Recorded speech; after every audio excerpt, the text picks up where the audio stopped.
Net neutrality is the latest under threat element of society the Republicans are trying to attack. Now, net neutrality is the process in which the internet is provided at ease for a fixed price. So you pay your internet provider and the whole internet is at your access. You can stream or use any website you like for the same price as any other website at the same streaming rate. Now, if that were to be removed, corporations could siphon up the internet and make you pay more for rival companies and whom they did not want to provide you fair service for. So, for instance, if you used an internet provider from Walmart or from a company that wasn't using Netflix, they can make you pay more for Netflix. And other corporations like YouTube and Twitter, they can be portioned off and given a premium rate to make you pay more for the same service. Now, this is a major threat to the quality and usability of the internet for many people, because workers and those without the income to support paying loads of fees and additional costs won't be able to use the internet in the same way they did before. And it's pretty gross, because you're going to see a lot of people who otherwise relied on the internet for a lot of stuff like education, leisure, learnability, job improvement. That's all going to go out the window because their entire sort of lifestyle on the internet will be priced out. And this is ultimately another flaw of capitalism, because you're going to see corporations essentially siphoning up the internet for more profit. Now, this serves as a benefit for corporations and the elite in two ways. Firstly, like I said, more profit for them. They get to exploit people by forcing them to pay more for what they already had, and obviously funneling that money up to the shareholders and bosses.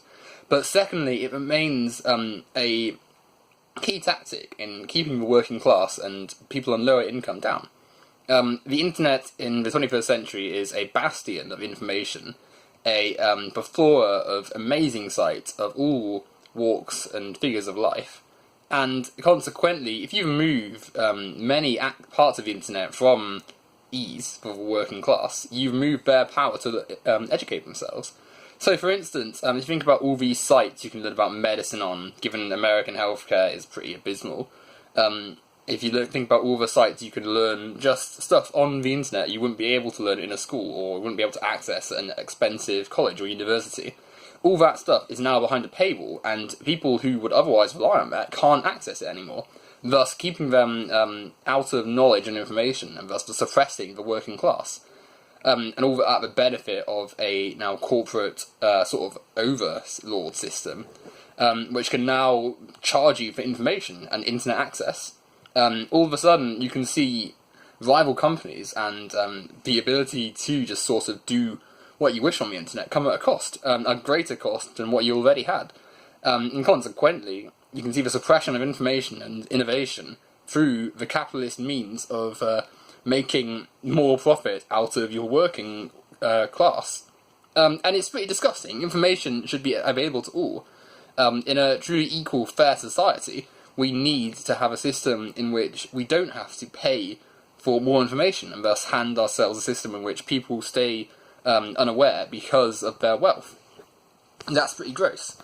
And you're going to see a lot of Americans and a lot of people in general be unhappy with net neutrality being removed, but then still support capitalism. And that is really a bit of a problem, because if you think about it, capitalism is the reason this is being done. They're making more profit out of a service at the chagrin of the working class, at the benefit of corporations, in order to make more money and to essentially elevate themselves to a better position with their increased wealth. And as a consequence of that, you're going to see so many different websites and different elements of the internet lost. And that's going to stifle innovation and happiness and creativity, because all of a sudden, Bob from down the road can't make his startup website. You're going to lose all those fan sites, all the elements of the internet you probably never even knew were there. All the cultures and subcultures and fandoms and fan groups and fan fictions and anything you can think of on the internet that was previously just there for your enjoyment will now be limited because of the higher costs and the lack of availability. And as a consequence of that, I think it's really important we recognise that not only is it bad to lose net neutrality, but that capitalism is the reason we're losing it in the first place. Because people wanted to make more profit and realised they could if they just lost something for the working class and the workers, and they made the internet something we pretty much take for granted, something that comes behind a paywall. If this passes, lots of people won't be able to use things like YouTube, Twitter, Facebook, Instagram, all those social network sites we probably use anyway, simply because it costs more of a different package. And at core, this is capitalism.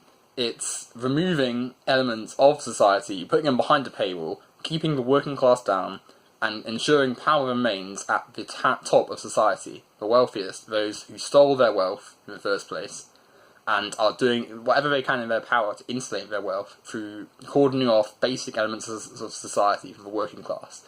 So net neutrality being removed is incredibly dangerous and horrible for society. But remember that it's capitalism which is the main reason this is happening. And unless we address capitalism as the main problem with society, the internet and net neutrality will always be under threat of removal.